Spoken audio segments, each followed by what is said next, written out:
just begins.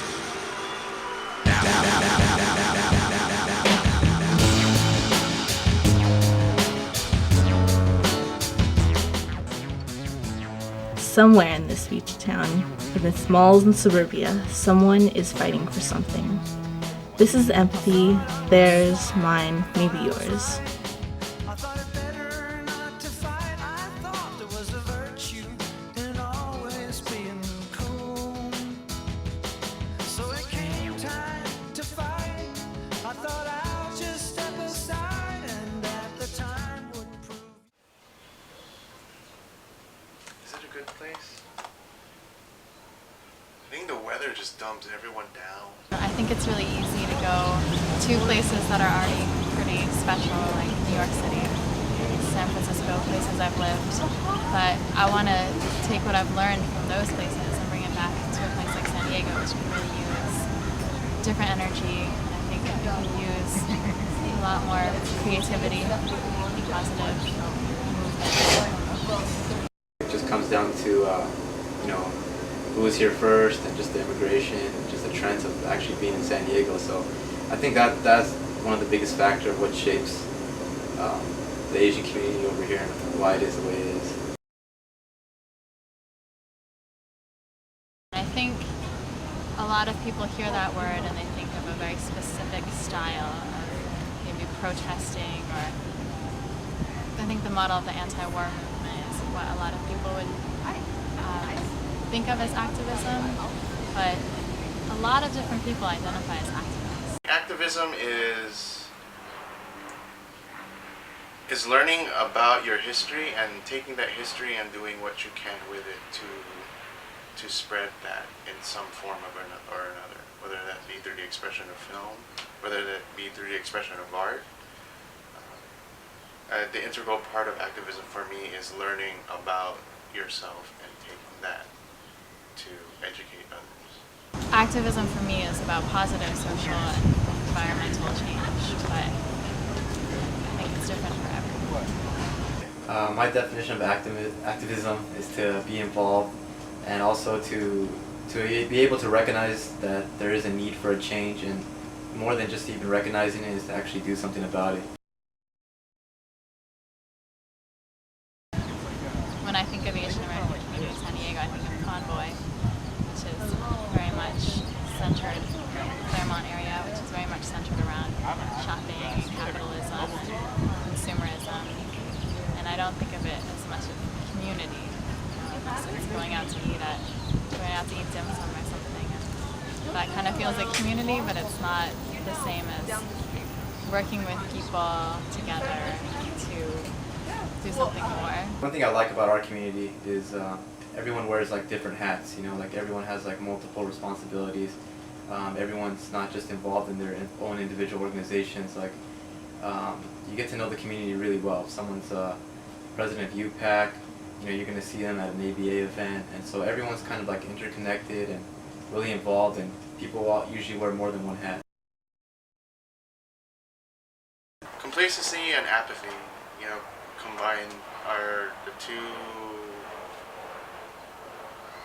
two strongest forces that keep anyone, any individual, any group held back.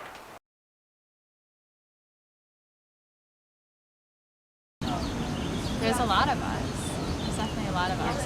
The diversity of that is really exciting to me. See a lot of Vietnamese and Filipino and Laotian and Cambodian communities all together in the same area.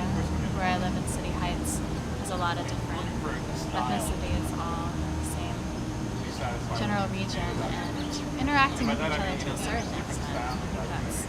I think that's really special. But it doesn't seem like there's one general area where people gather. And if there are, they're in communities that are so far away from each other, like North County or South Bay or San Diego, that it's hard, I think, to have much of an interaction. I think the biggest weak point is money. I think a lot of us organizations are struggling, and it's another thing is apathy. It's really hard to get people involved.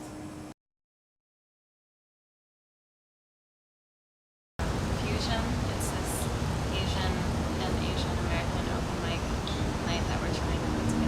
are putting together. I'm inspired by everyone I'm working with in that group. I'm inspired by the performers who I've seen so far. Hopefully, after this, when people see it, they'll want to either join or they want to form their own events. And that's the idea, is to get more and more people to put together events and just share it with the community. My form of activism is learning about the history and applying it towards expressions in art. I do short film, long films, and a lot of it is based on contemporary Filipino experience and historical Filipino experience. And now I'm a board member of the San Diego Alliance for Asia Pacific Islander Americans. We try to act as a resource center to kind of bring this huge, expansive Pan-Asian community we have in San Diego. We try to bring all of them together. We do a lot of things. We put on community forums, health forums, political forums. But this year we've actually been doing the Dragon Boat Race, and that's kind of an event where we pull a lot of the community orgs together to have fun, get to know more about each other's organizations. I don't know how to do it, but building empathy. Empathy and a desire for knowing, a voracious desire for learning about your past. I don't know how to get a kid to say, hey, read this book. Read this history book, it's actually really good. I don't know how to build that imperative, but it certainly is important for youth to have a sense of empathy, not just a reckless sense of pride. That is the worst thing that a youth can have. A reckless sense of pride without knowing what they're proud about. I'm pretty optimistic. I see good things happening. I think that this, like the glass ceiling over Asian Americans, probably going to be a little bit higher, or if not gone. Their weaknesses is in their past. And they recognize that with the youth, they don't have those differences. So for them, there's a lot of hope for us. And in that 10 years, I think we'll be we would already have struck a couple times in the community in many forms, whether that be in art medium, on the political field, or in the educational system, or in the health field, everything. I think by that time, a lot of us would have already infiltrated into society that way. I think that if communities here within the Asian American community could link up more, then we'd have a lot that we could get from each other. But I think other than that, it's a really special place to be. Educate, educate, educate, educate, educate, educate. I'm gonna put that towards the end. Educate.